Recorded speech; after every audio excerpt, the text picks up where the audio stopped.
Yes, sir. Okay, I think we're recording now, and I just want to welcome everybody. Shalom, and thanks for being here on the Hammer of Truth show. I'm your host, Ray Patterson.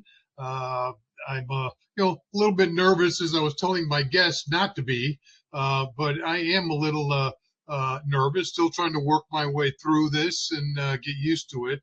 As I was telling Jennifer, my days with Israel National Radio was a long time ago. So I just have to get reacquainted with blathering a lot and, just kind of rolling with the punches. So anyway, welcome to the show. I'm glad you folks could be here, and I hope you enjoy it. I think I'm going to enjoy it because it's on a really cool topic that I didn't find out about until years after I was a Noahide. And there's some phenomenal people who teach this, and Jennifer is one of them. And I brought her on board. She's got her own show with us on the 70 Nations Broadcast Network. And so I wanted to bring her in and kind of do a little bit of an interview with her. And she can kind of give us some ideas of what she's going to be doing on her show. And I've got a few questions here I can ask her, and you can kind of get to know her a little bit better.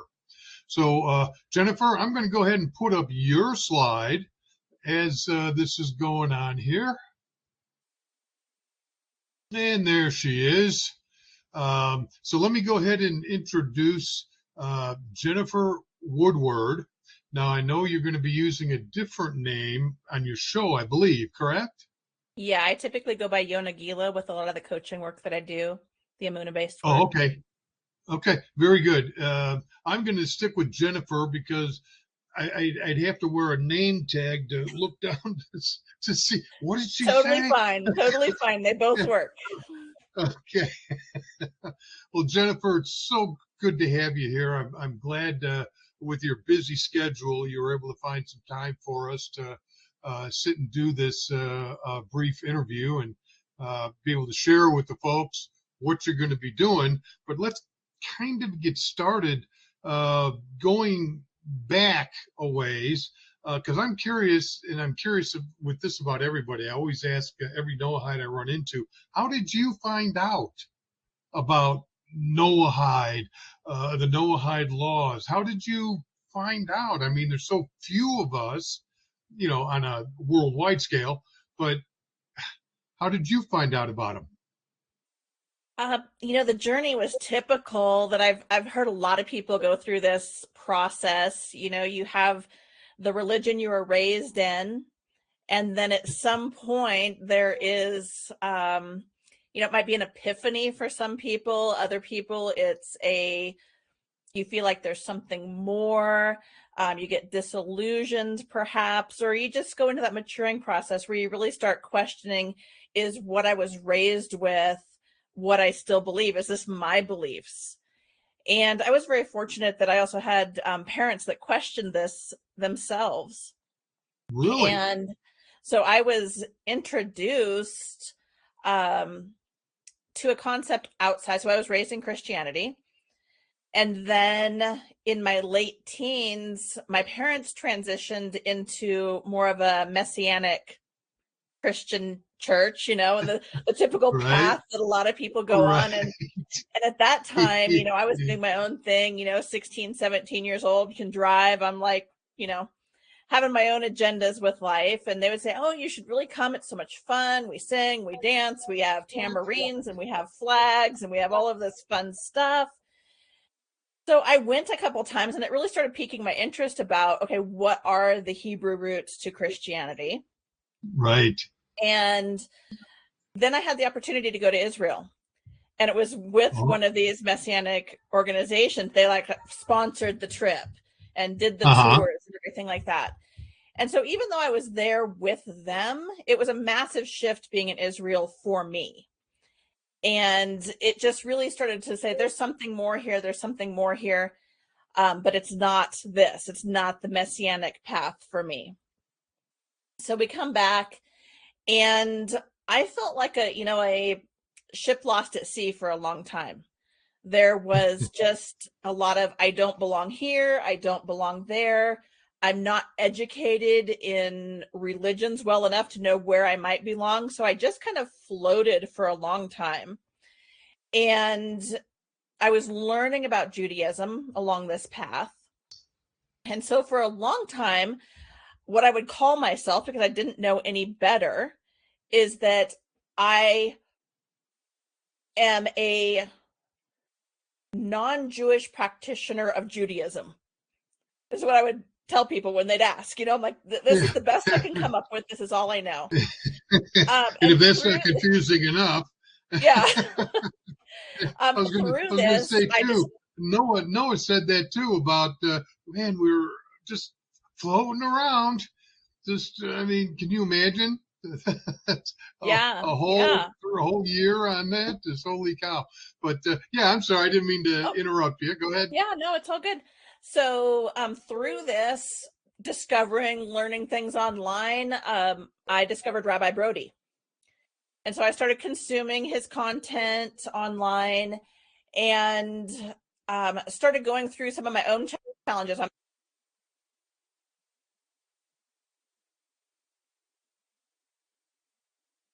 Oh, looks like we've got a bit of a freeze. Let's see, are we still there? Are we still connected? Oh, yep, you just kind of froze for a second. Okay, good deal.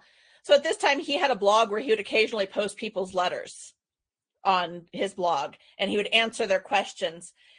And I remember writing into him, and I said, please don't share my story. It was, it was so personal and so traumatic to me at that time. But I'm like, I need an answer. And he wrote back to me basically a one-liner of read Garden of Emunah from Rabbi Arush. And I was, partially just like, that's it. But okay, So I ordered the book and start reading it, start getting my head on straight about the challenges I was facing in life. And then through that, and then through future discussions with Rabbi Brody, he introduced the topic of Noahide to me. Ah, okay. I got you. Yeah, I'm well familiar with Rabbi Brody. He's spoken at our conferences. I mean, I've been friends with him for a long time, if you can even call it that. I mean, he knows so many people that to call him friend, it's like I think everybody, half the planet calls him friend. So yeah, well deserved too. Yes, he's just a phenomenal individual in his. You find out that he was with Special Forces with the IDF, but when you talk to him, you would never ever think that because of just the way he is. And I'm sure a lot of that came from his finding out about Emunah and living that life. Because I can't even imagine what it's like being Special Forces with the IDF. Everybody wants to hurt you. So, but yeah, he's just a barrel of information. So since then, how long have you been a Noahide, official Noahide? Oh, let's see, 1997. Okay, very good, very good. So when did you first start learning about Emunah? Was that with Rabbi Brody? He was the first one that introduced me to that with Rabbi Arush's book, and then just following Rabbi Brody online, consuming as much information as I could because this was all brand new to me. And it was like, wow, everything happens for the best. Everything has a purpose. There's a reason behind all of this. It really started to heal a lot of the things that I didn't know needed healed. Ah, okay. Well, that'll definitely do that once you can start getting your head around it, because it's not an easy thing to do. It's one thing to read a book and try to gather what you can out of it, but it takes you a while, and in my case, a long while, for it to become part of who you are, part of your being. It's not just a face that you put on in the morning. It's something that becomes who you are. not what you are, but who you are. And once you can get there, it's like, boy, the whole world just changes. Not every day, but it's a struggle for all of us, and for some of us, like me, more of a struggle than others. So, Yeah. but And I'm one of so the glad. Now you go ahead. I'm sorry. oh, it's okay. What really integrated it for me was beginning to teach it. And Ah, how that even came about is, I heard the quote, if you know Aleph and Bay, teach Aleph. And so when these opportunities came about, I'd learned all of this stuff, but the integration didn't happen until I started sharing it and teaching it to others, because at that point, you know something when you're able to give it over to somebody else.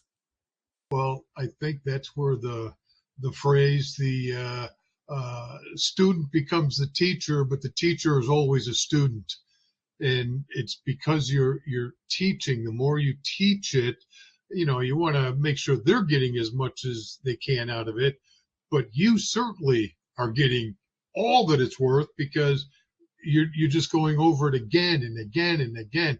And repetition, there's nothing like studying repetitiously.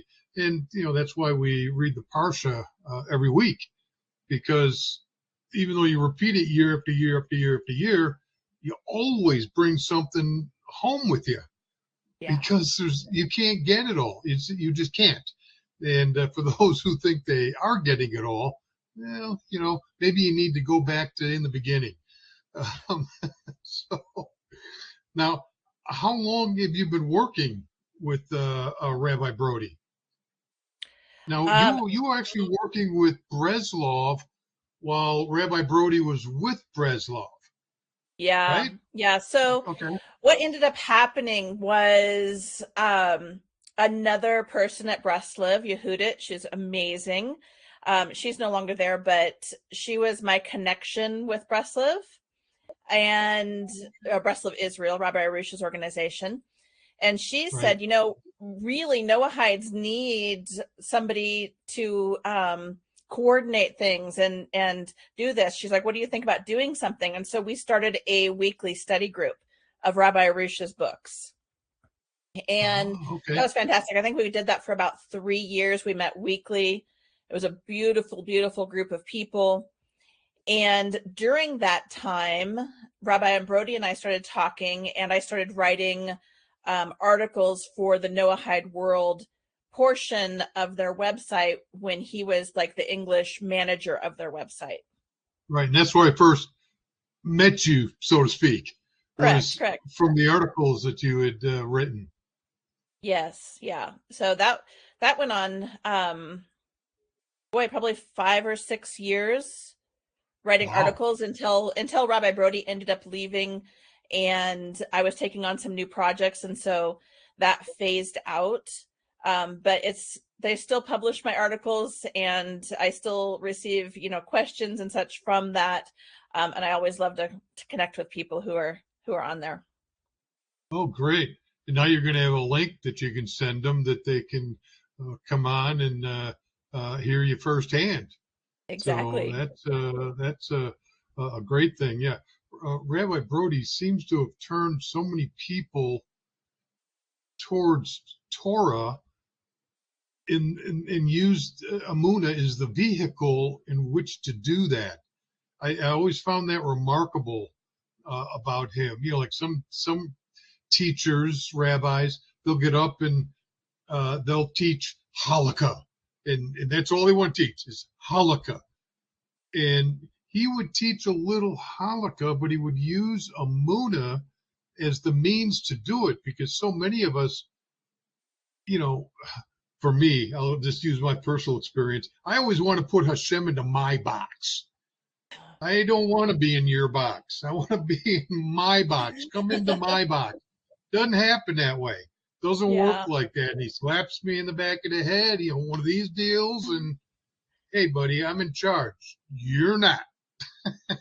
Yeah. So, but Rabbi Brody's just got one of those, personalities that is so easy. Sometimes he says weird stuff, but you have to be able to dig in past what he's saying to really understand what he's saying. So he's a phenomenal teacher. Now I understand that he has some sort of certification program, or you're working towards a certification. Is it from Right, right. Rabbi He does Brody? an Amuna coaching certification.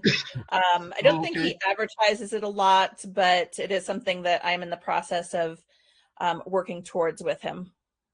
Wow. Now, how long has that been going on? Um, about 6 or 8 months at this point, I think.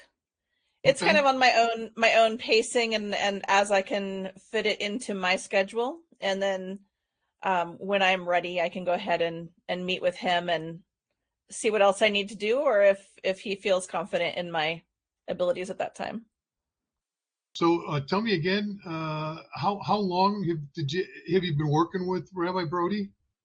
Well, I first started communicating with him in like 1997, um, probably 2007 or so was when I was doing a lot of the writing and such. Oh, Um, okay.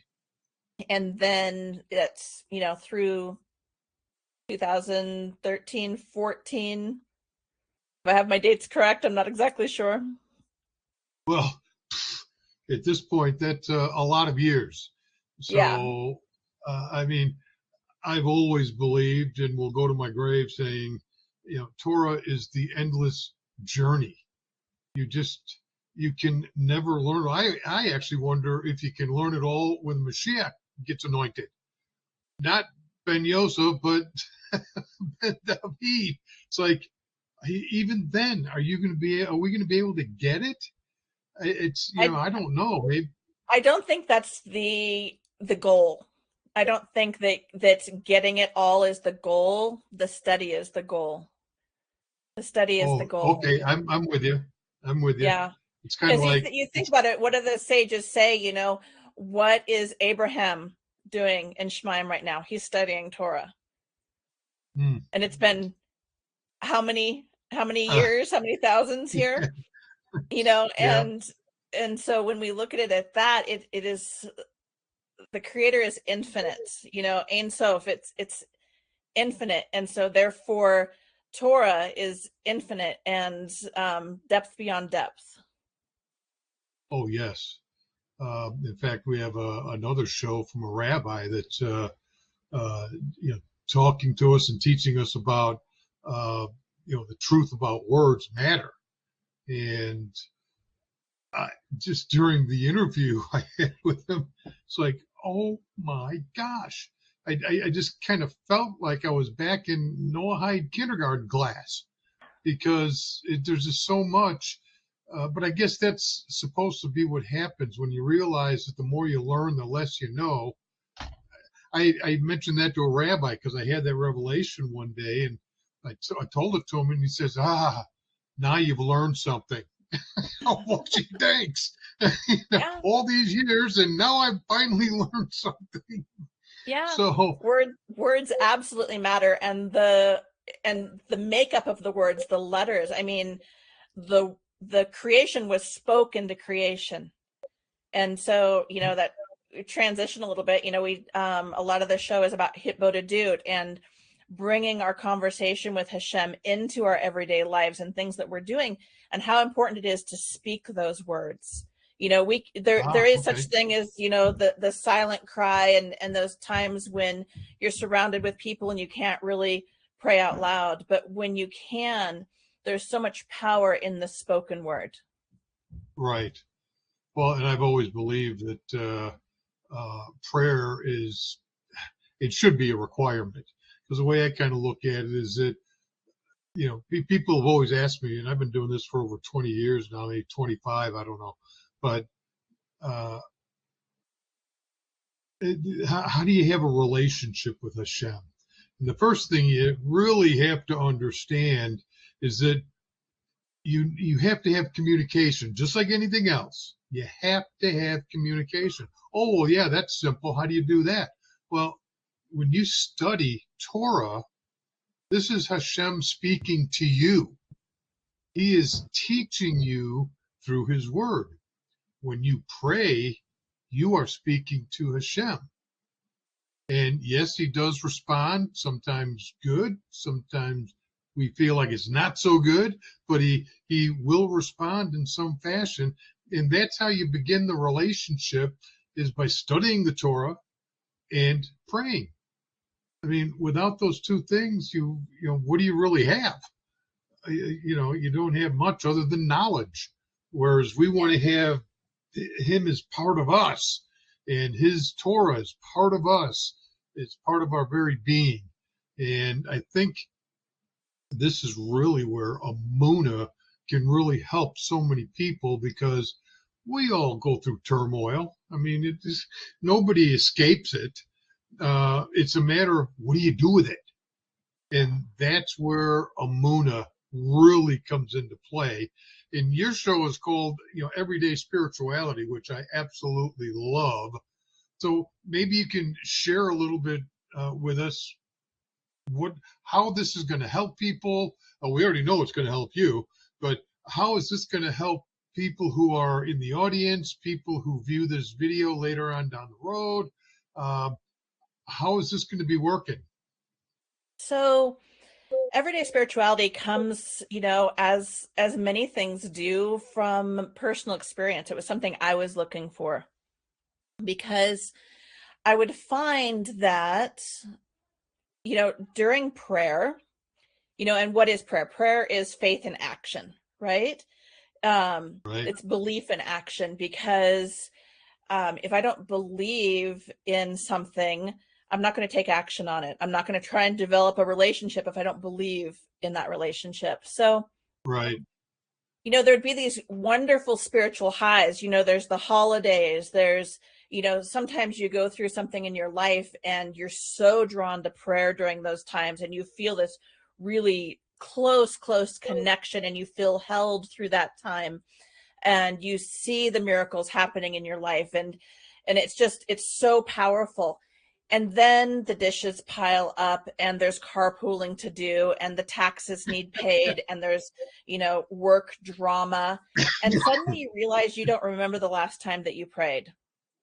You know, Right. it's Oh just yeah. like, you know, something strikes you and you're like, you know, I don't think I've taken time for that connection in a long time.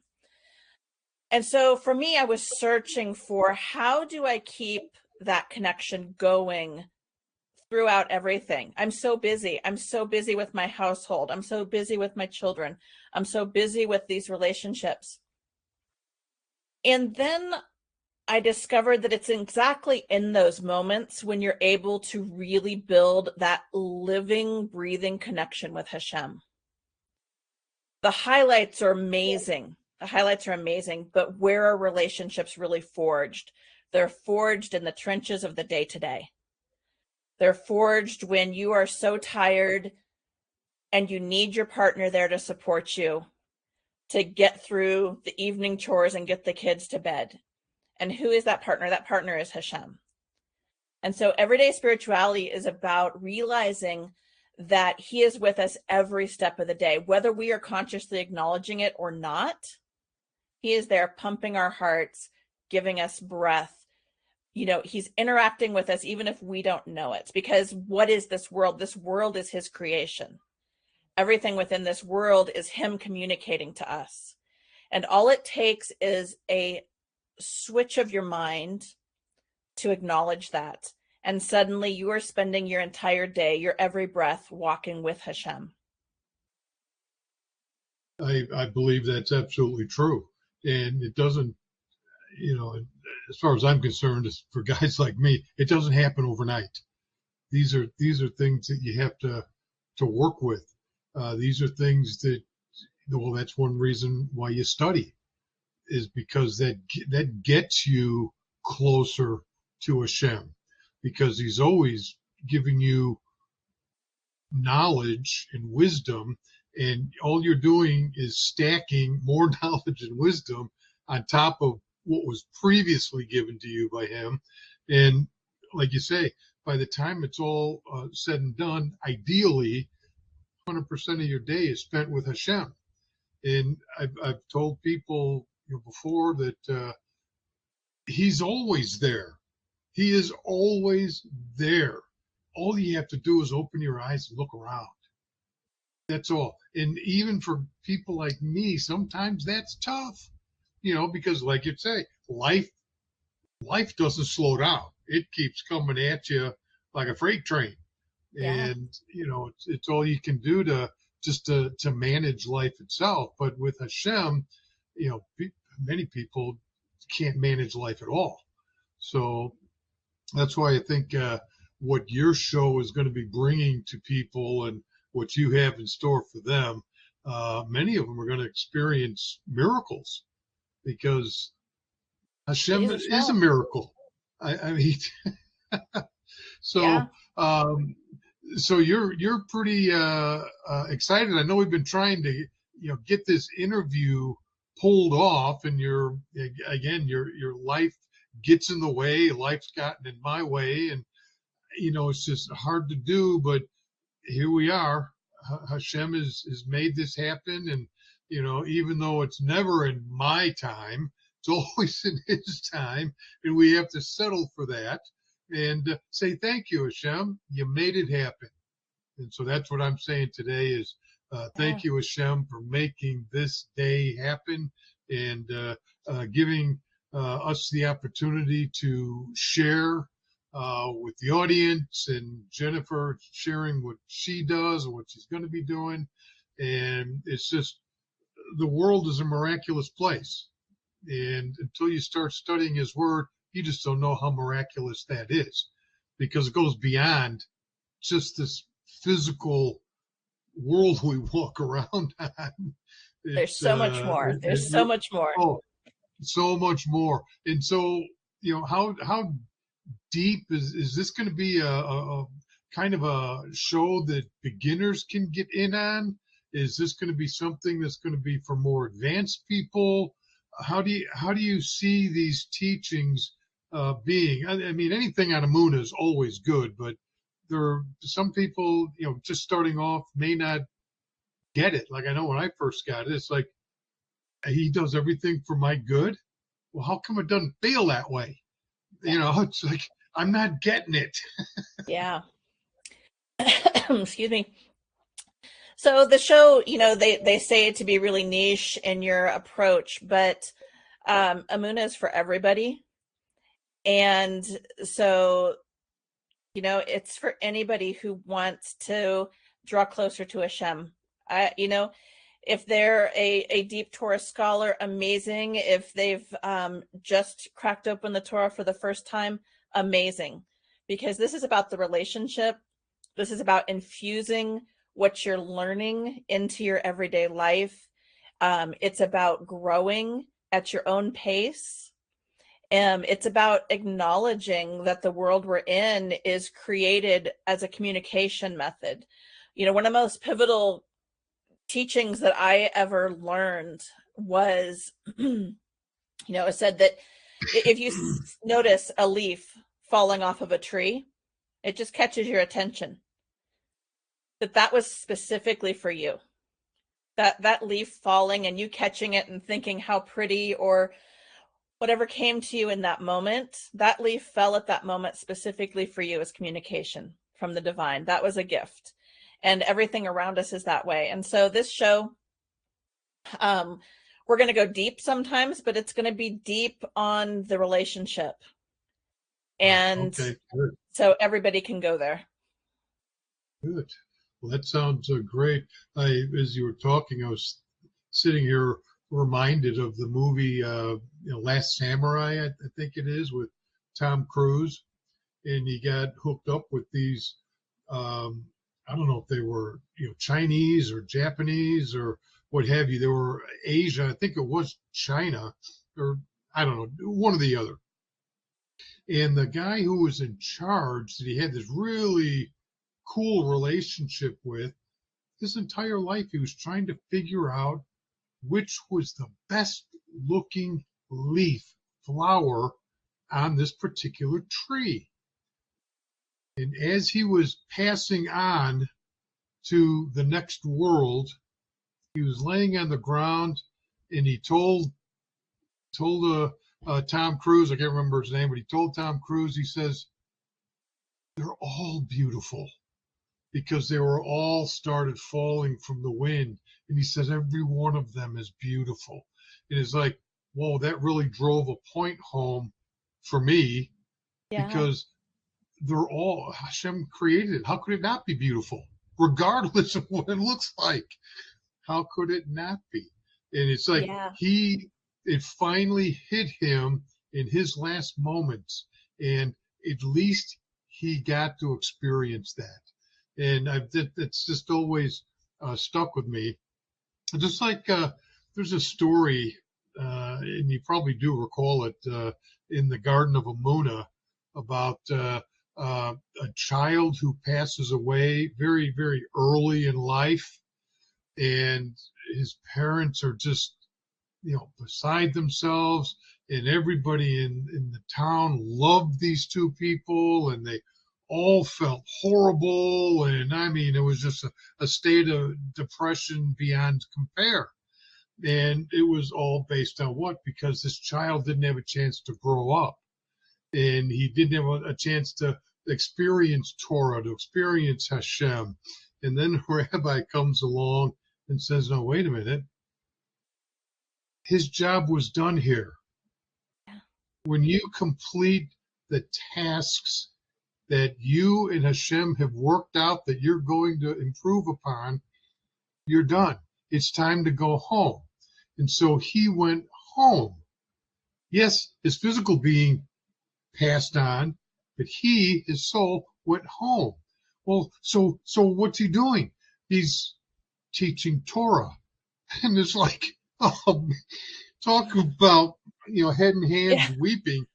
I mean, that's the kind of thing that, oh, I get it now. Everything is for the good, even if we don't understand what that good is. And that was one of those, horrific situations where the rabbi turned around and made it all good. And it's all because of Amunna. And it's Yeah. just, it is an amazing thing that I'm so glad that there's been people who have been able to really study that and share it. And so I'm so grateful for people like you who've not only learned it, but are willing to share it with others. Because I know that this has helped me in my life. I have, I don't know how many of those books we've sold at Noahide Nations, but it's been a ton. And I have none left. I just, to keep getting them, Yeah. it's like, gosh, how long am I going to be picking and packing boxes? So it's a phenomenal book, and if anyone gets a chance to read it, and I'm sure Jennifer will be able to, she'll be sharing a lot of what's in there. But get a head start and pick up Garden of Amunna by Rabbi Arush. I think it was translated by Rabbi Brody, wasn't it? It was. And there is also the Universal Garden of Amunna, which is Yes. more directed at the Noahide. So Okay. there's that one as well. And yeah, just to comment on what you're saying, as humans, we tend to view everything through this lens of good versus bad, and we have such a limited perspective. Compared to the infinite, we have just such a microscopic view of what's going on. And, recently I've been, thinking about the topic of good versus bad. And, really it comes down to holy versus unholy. Something may There you go. appear bad to us, but it can still fall in the category of holy because it is for the ultimate good, which is It's holiness. for our ultimate good. Yeah. Yeah, we may feel like it's a punishment, but in a way it might be.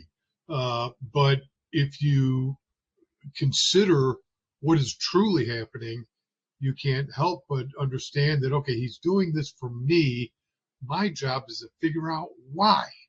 What do I need to do to get there where he wants me to be? Yeah. And, sometimes you can get it right away. Other times you really have to reflect, upon on your life. And There's nothing in Torah that says life is easy. I mean, I couldn't find it anywhere. Did you find it anywhere yet? I don't see very many stories in the Torah of easy lives either. But yeah, so I think your show is going to be phenomenal. I'm anxious. I wish I could be in on every live one, but I'm definitely going to be in on all the recordings because there's so much to Amuna.